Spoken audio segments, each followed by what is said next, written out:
Omniprésent dans les contes populaires et les traditions folkloriques, le loup inspira de nombreuses légendes. La plus connue est sans doute celle du petit chaperon rouge. L'histoire de cette petite fille suivie dans les bois par un loup alors qu'elle rend visite à sa grand-mère. Certains récits, comme L'enfant qui cria au loup ou La chèvre de Monsieur Seguin, ont cristallisé sur des centaines d'années les craintes des paysans et considérablement marqué la littérature populaire. Il est également ridiculisé dans les écrits de Pierre de Saint-Cloud, incarné par le personnage d'Isengrin, ce loup bourgeois et crédule à la botte du roi et ennemi juré de Renard. Mais la légende qui reste néanmoins la plus récente dans nos esprits aujourd'hui et qui a inspiré de nombreux films et récits est celle du loup-garou. On y crut longtemps, dur comme fer, à l'existence de ces monstres. Ces hommes ou ces femmes qui, à la pleine lune venue, se transformaient en monstres mi-hommes, mi-loups pour dévorer femmes, hommes et enfants. On en vit partout, on les tua par centaines, surtout au Moyen-Âge. Cette capacité de transformation, de métamorphose homme-loup, appelée autrement la lycanthropie, est une constante dans les contes populaires du monde entier, et est, à mon sens, à l'origine des légendes les plus effrayantes. Il veut parler, mais en vain. Ses hurlements troublent seuls le silence des campagnes. Transporté de rage et toujours affamé de meurtre, il se jette avec furie sur les troupeaux. Ses vêtements se convertissent en poils hérissés et il est changé en loup. Mais on peut se poser la question suivante. Pourquoi le loup a inspiré autant de légendes, de contes? Pourquoi a-t-il aspiré autant de crainte et d'effroi dans toutes les chaumières? Après tout, ce n'est pas le seul grand prédateur à avoir côtoyé l'homme depuis toujours. Les ours, les lynx, les gloutons. Alors pourquoi les loups? Tout d'abord, il faut se pencher sur l'histoire des hommes et l'écologie du loup. Il faut savoir que les premiers hommes et ses prédateurs occupaient les mêmes niches écologiques, vivaient en sociétés vaguement similaires par le fait de s'unir en couples hiérarchisés et restaient ensemble plus longtemps que durant la seule reproduction. Ces clans familiaux coopéraient pour élever les jeunes, partager la nourriture et défendre le territoire. En somme, l'homme n'était pas si différent du loup, et c'est probablement ces similitudes qui ont enflammé l'imaginaire des premiers hommes et des générations suivantes. Mais la peur ne s'installe pas tout de suite dans l'esprit des hommes. Les premiers peuples amérindiens le considèrent comme un être intelligent et audacieux qui est observé pour ses techniques de chasse élaborées.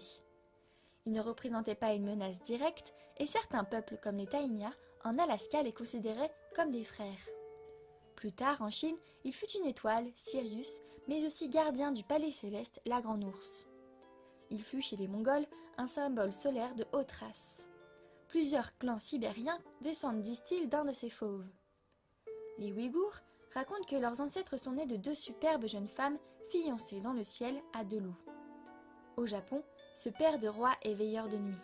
Il protège les humains à peau tendre contre les autres bêtes sauvages. Il est chez les Roumains conducteur de l'âme des morts, car le loup connaît l'ordre des forêts. Comme les Amérindiens, les premières cultures eurasiennes admiraient le loup et essayaient d'une certaine façon de l'imiter. Les premiers guerriers germaniques considéraient le loup comme un totem. Les nobles et les rois anglo-saxons se donnaient des noms de loups et essayaient de s'identifier aux caractéristiques remarquables de l'animal. Les civilisations gréco-romaines et celtes ont une spiritualité intimement liée au loup. Rappelons que la naissance de Rome, par exemple, est bâtie sur la légende de Rémus et Romulus.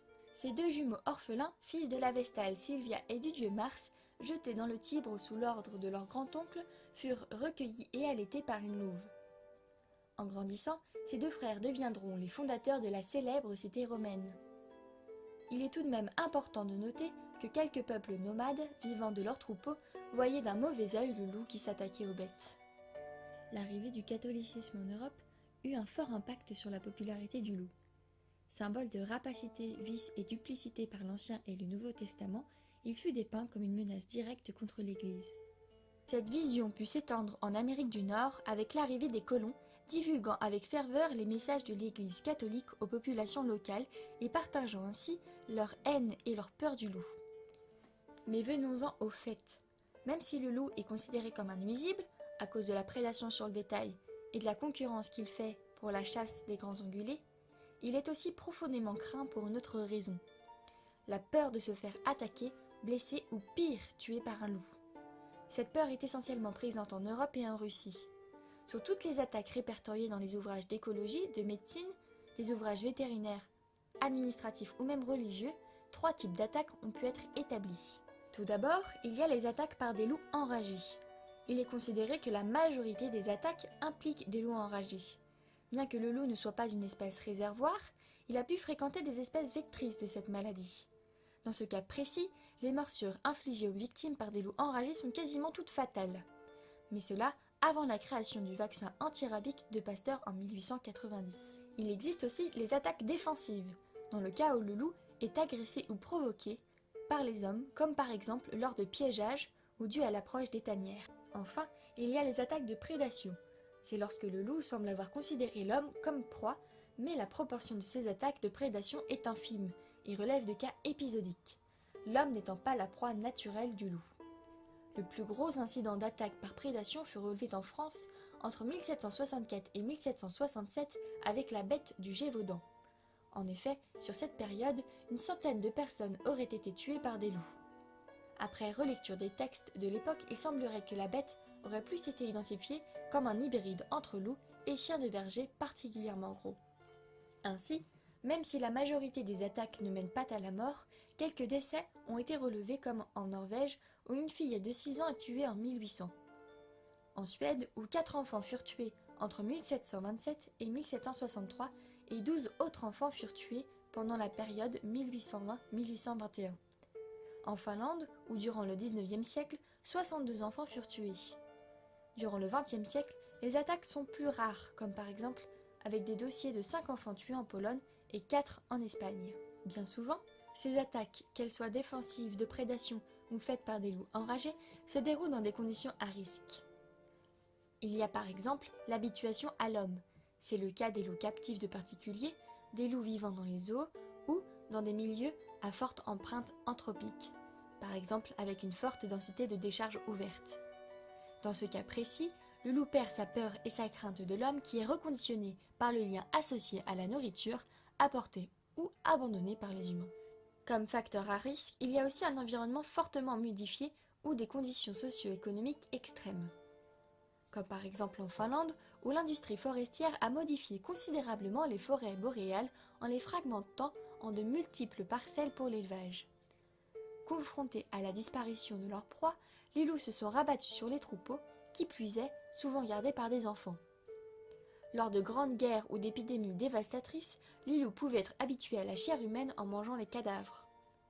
De plus, dans les pays affectés par la famine et l'extrême pauvreté, la vulnérabilité des populations entraînait des comportements à risque. Les enfants et les femmes, par exemple, passaient beaucoup de temps en forêt pour cueillir des baies et des champignons, multipliant ainsi la probabilité de rencontrer des loups. Même si des attaques de loups sur l'homme ont déjà été recensées, il faut considérer l'existence de nombreuses et non négligeables sources d'erreurs. Il peut y avoir par exemple des récits oraux, modifiés intentionnellement ou non, relatant des attaques de loups sur des populations. En Roumanie par exemple, dans le village d'Alba, les villageois racontaient volontiers avec force détail l'histoire du facteur tué par les loups alors qu'il s'avérait que le facteur était toujours en vie et qu'il avait simplement aperçu 2 loups qui le suivaient. En Écosse, on racontait dans les années 1800 une mémorable attaque de loups qui avait tué 2 enfants en 1743. Le seul problème de cette histoire est que le loup avait disparu de l'environnement écossais depuis 1660 au moins. En Russie, pays possédant la plus importante population de loups au monde, environ 40 000 individus, de nombreuses légendes orales se sont transmises au fur et à mesure des générations relatant des attaques de loups sur l'homme. Dans les extraits qui vont suivre, Vladimir Bologov, scientifique russe, raconte les plus connus d'entre elles. Существует 3, может быть 4 таких классических легенды, которые живут в разных областях России, в разных городах России. Я, скажем, слышал их в Башкирии, я слышал их и в Тверской области. Периодически они появляются в газетах либо на радио. Истории, которые можно назвать историю про тракториста, про солдата, про красную рукавичку, ну и про остановку. Коротко они звучат следующим образом. Семья, папа, мама, муж с женой там, или их дочка дожидались автобуса на остановке, увидели волков к ним приближающимся и начали спасаться. Папа успел посадить дочку на крышу остановки, подсадил маму, сам залезть туда не успел, и волки его растерзали на глазах у его жены и дочери.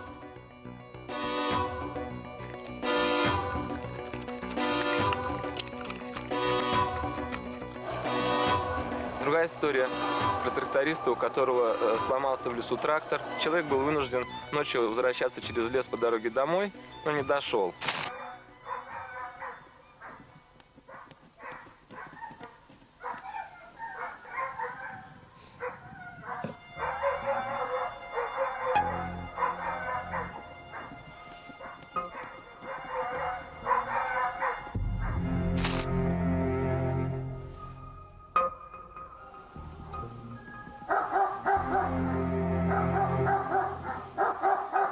И последняя, пожалуй, наиболее такая печальная история, которую можно назвать «История про красную рукавичку», была опубликована в одном из номеров Российской охотничьей газеты. Внизу было подписано: эта история действительно произошла несколько лет назад в одном из районов Тверской области.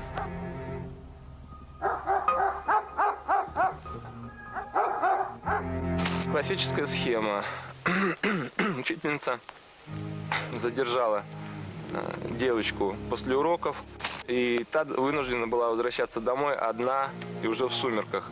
Решив срезать дорогу домой через лес, поскольку она хорошо знала места, она оказалась окруженной, убитой и съеденной волками, и ее отец, опытный охотник, не дождавшись ее, отправился на ее поиски с ружьем.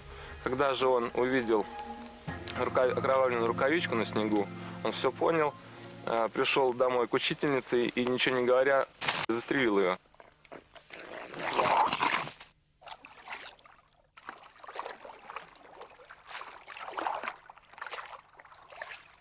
Все эти истории, возможно, происходили именно так, как и описаны. Они являются настолько яркими, они являются настолько ужасными, что стали легендами, и люди несут эти истории, передают их из поколения в поколение, и каждый регион претендует на то, что это произошло именно в этой области. Когда спрашиваешь про волков, были ли случаи, когда волки убивали людей, человек может сказать так, что вот да, у нас тут произошло, там несколько лет назад была такая история, и чаще всего вам расскажут одну из этих 4.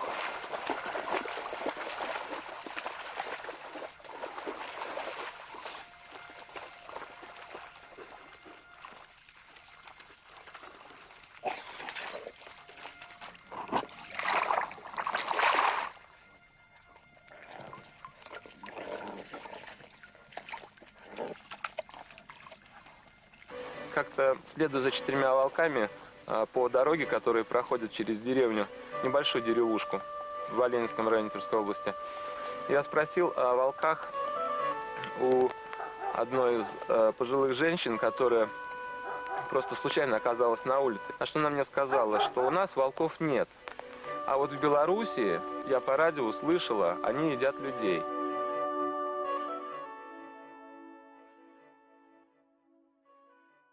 N'oublions pas que la désinformation de la population et la superstition peuvent aussi fortement alimenter les légendes locales. Comme autre source d'erreur, il y a certaines attaques qui ont été attribuées injustement au loup alors que l'agresseur n'est autre qu'un chien. En Roumanie, 325 des 366 attaques attribuées au loup sont en fait des attaques de chiens type berger allemand. Cette grossière erreur réside dans la nomination proche de ces deux animaux, le loup étant appelé loup et le berger allemand Keine-Loup. Certaines morts peuvent aussi être liées indirectement au loup. En Iran, par exemple, un chercheur enquêta sur le cas d'un berger qui avait été déclaré tué par un loup. Il s'avéra que bergers et chiens avaient résisté à l'approche des loups qui convoitaient leurs moutons, mais qu'ensuite, après l'incident, un berger âgé était mort sans doute d'une crise cardiaque. L'événement fut toutefois rapporté comme mort par attaque de loup sur berger. L'identification de l'agresseur est aussi une source importante d'erreurs. La capacité d'identification des agresseurs par les victimes n'est pas forcément performante en conditions de stress et de peur. Ainsi, de nombreuses attaques peuvent être attribuées à des coyotes, des chiens errants, des hybrides ressemblant fortement aux loups. Toutes ces données sont évidemment à relativiser et comparer avec les autres animaux sauvages. Ours brun, tigre, lion, puma, léopard et bien d'autres. N'oublions pas que 40 000 personnes meurent chaque année de morsures de serpents, sans oublier les morts par piqûre ou morsure d'arthropodes venimeux ou vecteurs de maladies. À cette échelle, le loup représente un des carnivores les moins dangereux pour l'homme. Vous l'aurez compris, l'histoire de l'homme et celle du loup sont intimement liées. Autrefois à nos portes, le loup disparaît aujourd'hui de nos forêts. Cet animal, mystique, effroyable et mystérieux, n'aura cessé d'enflammer l'imaginaire des premiers hommes. Les attaques de loup sur l'homme, bien qu'épisodiques et contestables, marqueront à jamais les mentalités.